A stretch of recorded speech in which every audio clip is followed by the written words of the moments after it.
Central Park is one of the most photographed places on Earth. 42 million people visit it every year. It has a $74 million annual budget, a private conservancy that has poured over $1 billion into its upkeep, and more Instagram posts than most countries have citizens. It looks fine. That's the point. Here's the hidden decline of Central Park, and what you're not being told, what the park was, and what was almost lost. To understand where Central Park is now, you need to know what it looked like before someone decided to save it. Because there was a moment, not very long ago by historical standards, when this park was genuinely falling apart. Central Park was designed by Frederick Law Olmsted and Calvert Vaux, whose 1858 plan, called the Greensward Plan, won a public competition and became the template for one of the most influential pieces of landscape design in American history. The park took roughly 16 years to fully construct, required the displacement of about 1,600 residents who lived on the land,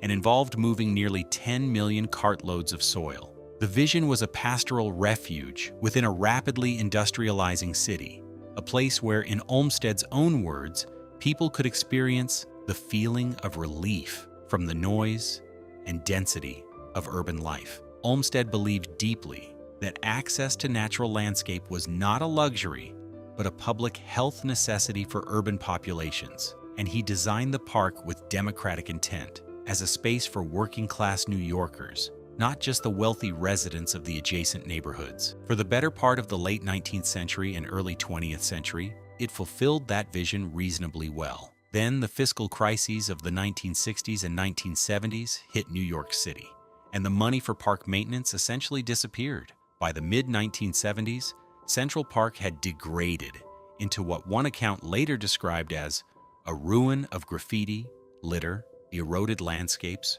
broken benches, and shattered lamps. The lawns were dust. The infrastructure was crumbling.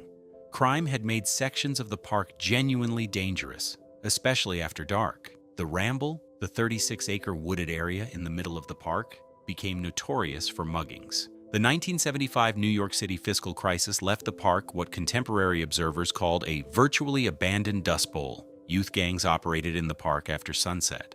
Families with children largely stopped going after dark. The park that Olmsted designed to provide democratic relief from urban stress had become a place that generated urban stress of its own. The turnaround came in 1980, when the Central Park Conservancy was formally established as a nonprofit to manage and fund the park's restoration under a contract with the city. The Conservancy, backed by wealthy Manhattan residents and corporations, began pouring private money into the park, restoring the sheep meadow, rebuilding crumbling paths, rehabilitating the Bethesda Terrace, replanting lawns that had been reduced to bare dirt. The work was real, sustained, and genuinely transformative.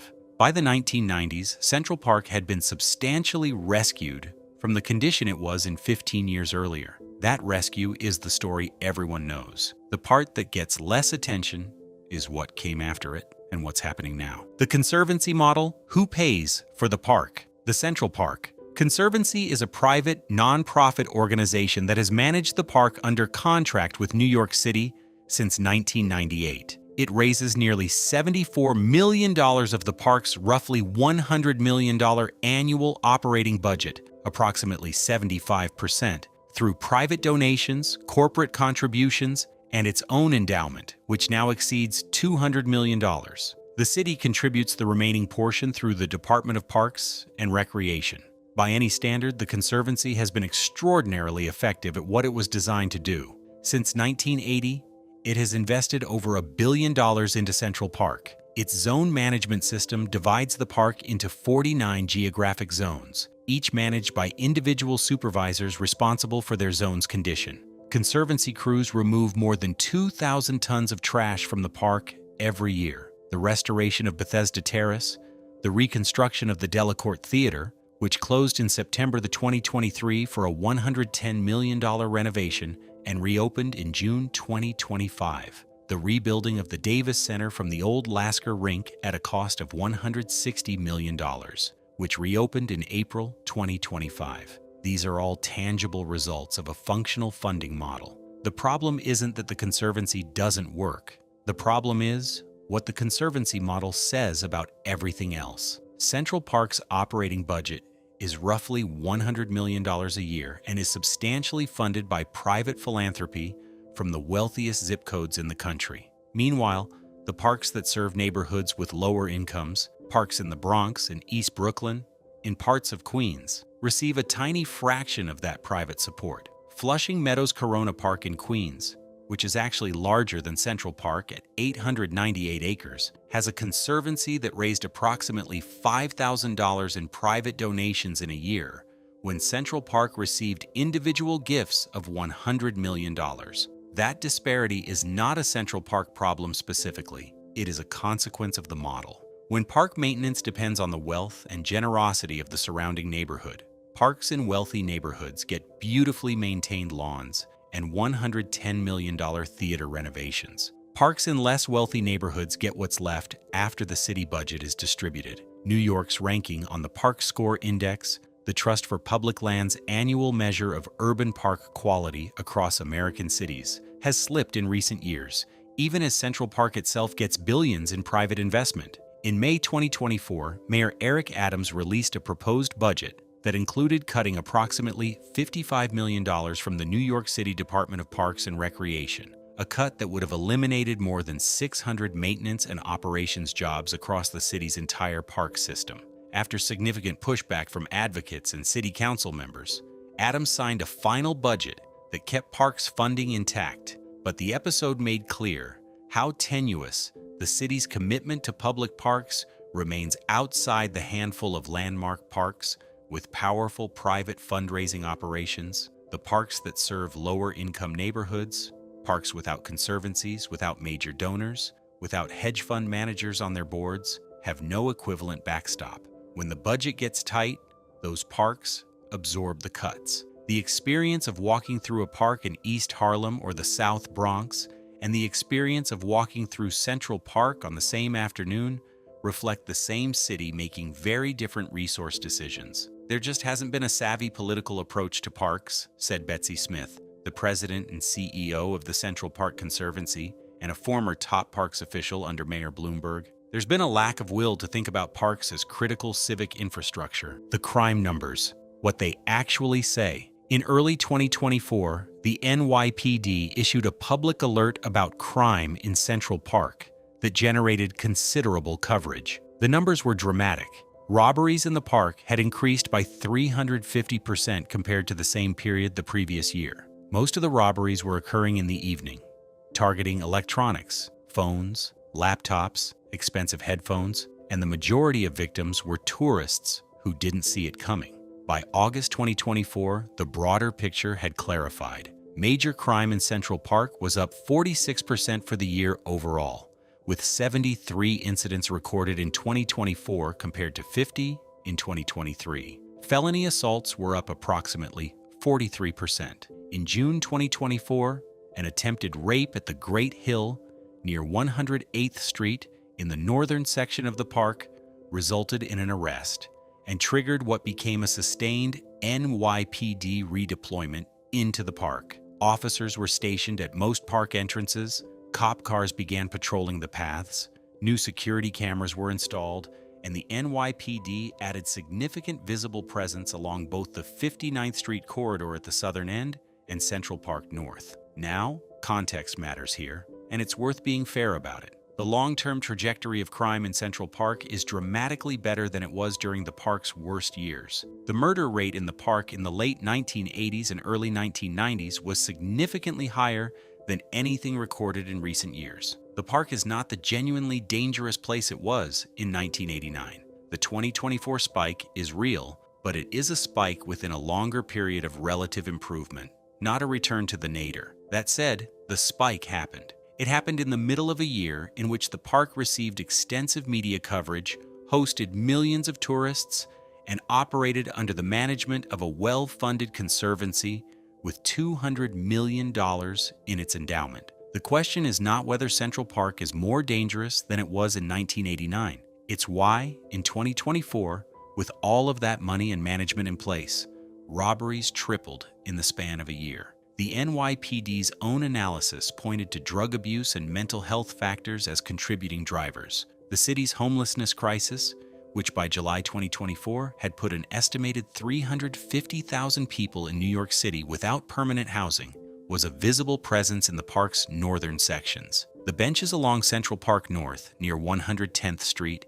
had been occupied almost exclusively by homeless individuals for years before the August 2024 police redeployment cleared them. The redeployment moved people off the benches, but it didn't address where those people went. In 2025, the Conservancy funded a new Central Park Conservancy Ranger Corps, a $50 million initiative drawn from the endowment, specifically to handle quality of life issues in the park and connect homeless individuals with services. It is a real response to a real problem. It also suggests that the prior management approach was not fully equipped to handle what the park had become. 42 million people in 843 acres. The visitor numbers at Central Park are staggering by any measure.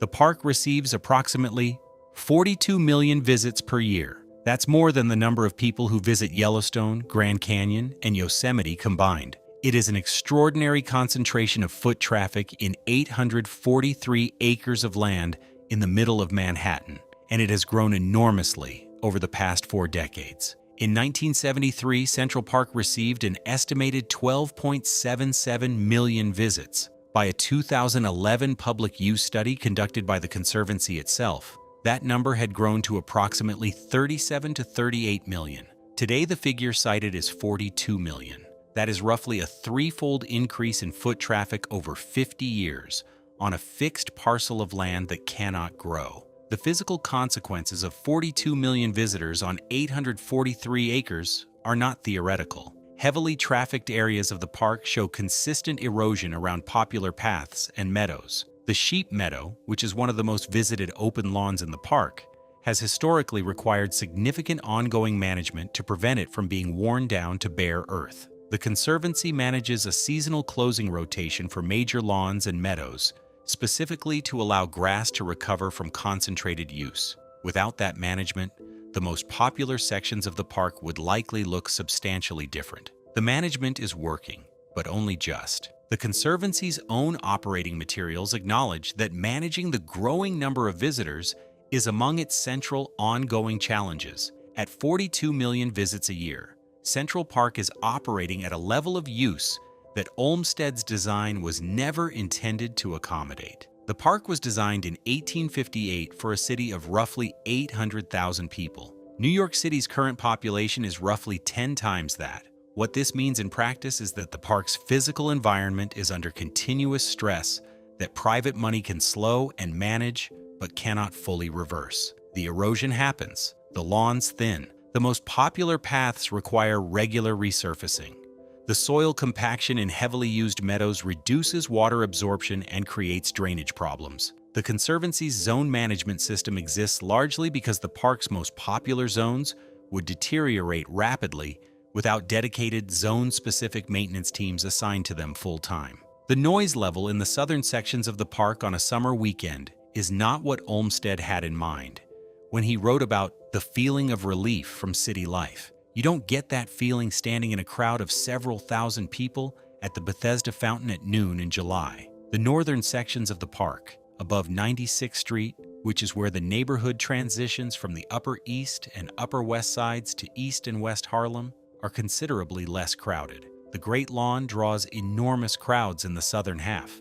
The Ramble gets heavy foot traffic, but head north of 100th Street and you're in a part of the park that sees a fraction of the tourist volume, which is also the part of the park that has historically received less investment and more concentrated social problems. That geography is not a coincidence. The Wollman Rink question. Wollman Rink has been an ice skating fixture in Central Park since it opened in 1950, and its history is one of the better illustrations of the park's complicated relationship between public management and private interests. In 1980, the rink closed for a renovation that was projected to take 2 years and cost $9.1 million. 6 years later, in 1986, it was still closed. The city had spent $12 million and had nothing functional to show for it. The renovation had been mismanaged to the point of becoming a running public embarrassment. The project had gone through multiple contractors.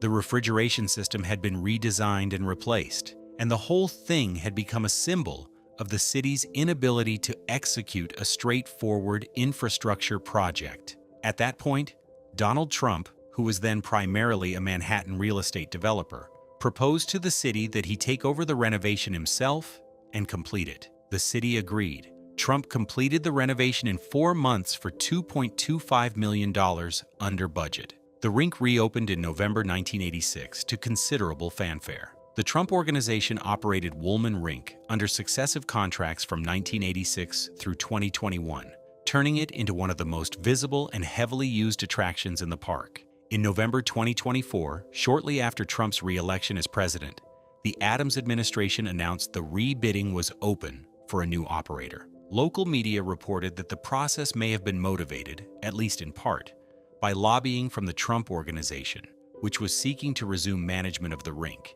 and potentially by the political dynamic between Adams and the incoming Trump administration, including the question of a possible federal pardon for corruption charges Adams was facing.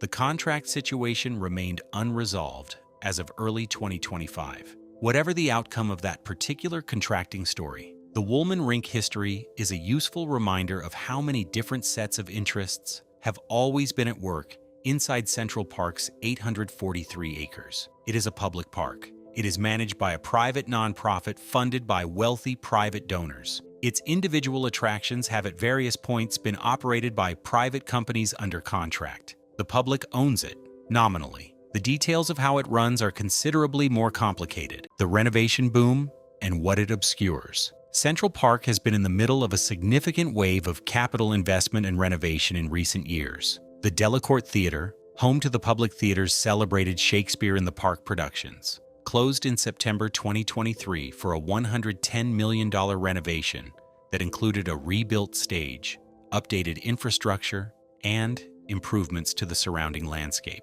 It reopened in June 2025. The Davis Center at the northern end of the park, formerly Lasker Rink, underwent a $160 million renovation, funded by a combination of private donors and $60 million in city capital funding. It reopened in April 2025.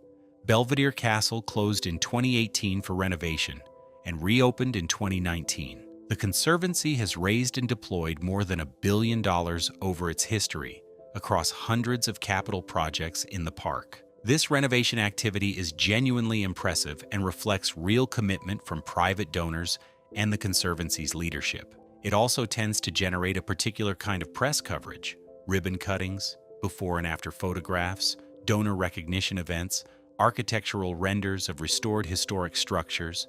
The renovations are real. The money is real. The results are visible and sometimes spectacular. What the renovation press cycle doesn't capture is what's happening between the capital projects. The day-to-day maintenance of a park under severe visitor pressure, the ongoing challenge of managing the park's northern sections, where tourism density drops and social challenges concentrate, and the underlying reality that Central Park's per-visitor operating cost is fundamentally unsustainable on public funding alone. The Conservancy explicitly acknowledges that it provides approximately 75% of the park's annual operating budget through private fundraising. That means that one of the most famous public parks in the world, a park that is technically owned by the city of New York and accessible to every resident and visitor, depends for 3/4 of its maintenance on voluntary contributions from private donors who are overwhelmingly concentrated in Manhattan's wealthiest neighborhoods. That is a strange way to run a public park. It is also, apparently, the only way that has worked so far. The alternative, as the 1970s demonstrated, was a dust bowl full of broken benches and graffiti. Private money saved Central Park once. It continues to sustain it. The question of whether that's the right model for a democratic public institution and what it means for every other park in the city that doesn't have that private money behind it rarely gets asked in the coverage of the latest renovation. What the numbers don't show: crime statistics, operating budgets, visitor counts. These are the things that can be measured and reported. What's harder to quantify is the experience of the park for the people who use it regularly and have watched it change. The longtime birdwatching community in the Ramble, which has existed in various forms for decades, has documented ongoing tension between the pace of foot traffic through that section and the conditions required for the migratory bird population that the Ramble has historically supported.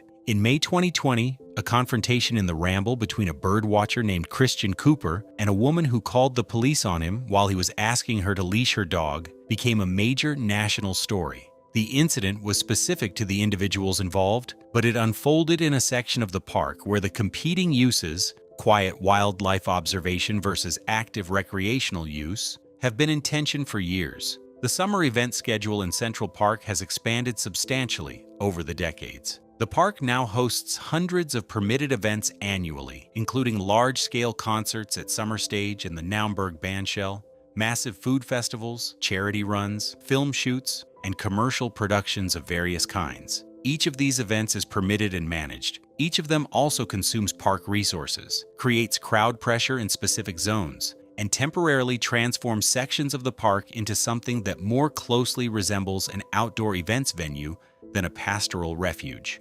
Large-scale permitted events with attendance over 10,000 are not rare. They happen regularly throughout the spring and summer. The Central Park Conservancy manages them carefully, closing off affected areas, coordinating with the NYPD, cleaning up afterward. But they add to the aggregate pressure on a fixed parcel of land that is already at or above its natural capacity for human use. The Conservancy removes more than 2,000 tons of trash from Central Park every year. 2,000 tons from one park.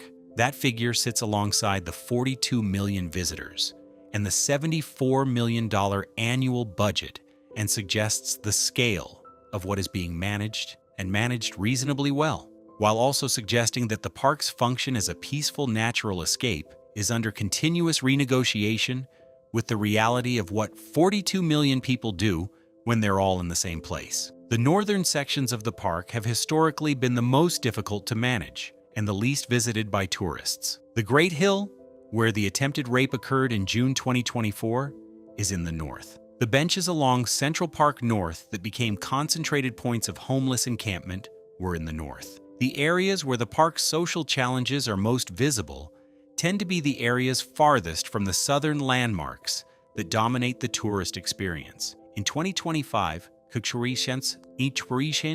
the Conservancy created the Ranger Corps specifically to address these conditions, funded by $50 million from the endowment, a significant commitment. But the underlying conditions that create quality of life pressure in the park's northern sections, concentrated poverty in the surrounding neighborhoods, insufficient city shelter capacity, inadequate mental health resources citywide, are not problems that a park conservancy can solve on its own, regardless of how much money it has. The park's still standing, and what that costs. Central Park is not collapsing. That's worth saying plainly. The lawns are mostly green. The paths are mostly clean. The restorations are real. The Bethesda Fountain is one of the most beautiful urban spaces in the country. The Conservancy's zone management approach, which divides the park into 49 individually supervised areas, has produced measurable and consistent improvements in the park's condition over the past 4 decades.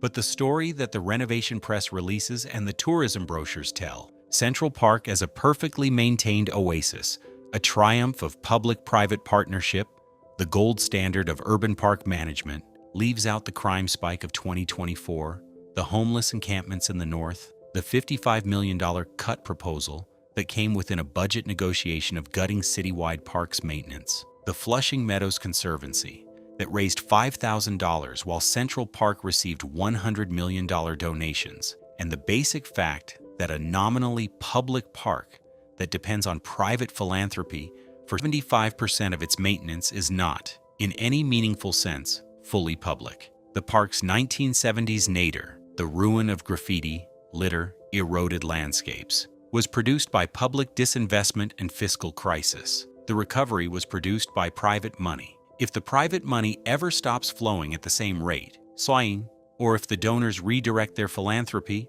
or if the Conservancy's endowment faces a prolonged market downturn, There is no backstop in the city budget that would maintain the park at its current condition. The city's own proposed budget in 2024 demonstrated what public parks funding looks like when the political pressure to cut prevails over the advocacy to protect it. Parks are the heart of our city, vital for community well-being and environmental health. New York City Council member Shekhar Krishnan said in June 2024, during the final days of the budget negotiation that ultimately preserved parks funding. The statement is true.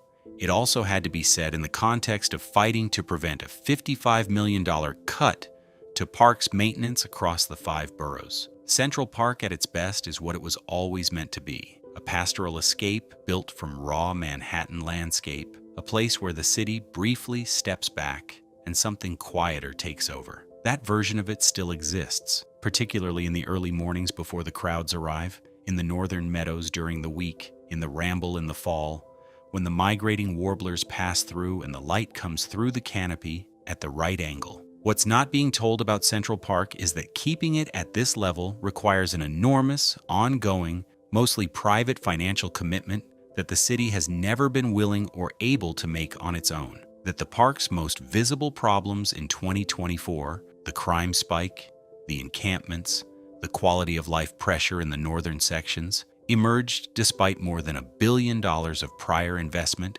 and a $74 million annual operating budget. That every other park in New York City exists in the shadow of what Central Park gets, receiving whatever remains of public funding after the most famous address in American park history has taken its share. The hidden decline of Central Park is not visible in the Bethesda Fountain or the Sheep Meadow or the newly reopened Delacorte Theater. It's visible in what happens when you walk north of 96th Street. It's visible in the crime data from 2024. It's visible in the gap between what this park costs and what the city is willing to spend on parks that don't have Central Park's zip code. Central Park is still one of the great urban spaces on Earth. The people who manage it are genuinely committed to keeping it that way. The money that flows into it has accomplished real things. But a park that is 75% privately funded, that experienced a 46% major crime increase in a single year, that is visited by 42 million people annually on infrastructure designed for a fraction of that load, that sits at the center of a city where comparable parks receive a few $1,000s in private donations. That park is not simply a success story, it is a success story with serious, unresolved questions underneath it. And the renovation ribbon cuttings don't tend to get to those. If this gave you something to think about, go ahead and hit the like button. It helps reach people who want more than the official version of things. And subscribe if you want to keep going. There's more coming.